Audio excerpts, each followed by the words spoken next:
আপনারা কি বলতে পারেন যে আবিসিনিয়াতে নবুয়তি কত সালে সাহাবারা হিজরতে গিয়েছিল, বলতে পারবেন কেউ? হ্যাঁ, নবুয়তি কত সালে?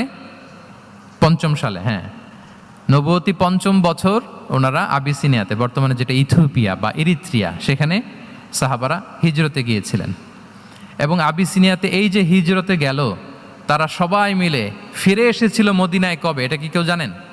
যদি কেউ জানেন হাত তুলে আওয়াজ করে একটু বলতে হবে, একটু ইন্টারেক্টিভ সেশন হোক দেখি। আবিসিনিয়ায় যারা হিজরতে গিয়েছিলেন সব শেষে দল বল সহ সবাই পার্মানেন্টলি মদিনায় শিফট করেছেন কবে? জি, আল্লাহু আকবার, মাশাআল্লাহ মাশাআল্লাহ। বসুন। খায়বার বিজয়ের দিন এসেছিলেন। আবিসিনিয়াতে যারা হিজরতে গিয়েছিলেন তারা মদিনায় ব্যাগ এন্ড ব্যাগেজ সব কিছু নিয়ে খায়বার বিজয়ের সময়, মানে সপ্তম হিজরিতে এসেছিলেন। তো রাসূল সাল্লাল্লাহু আলাইহি ওয়াসাল্লাম যখন মক্কা থেকে মদিনায় হিজরত করলেন, সব সাহাবারা মদিনায় চলে আসছেন। মদিনায়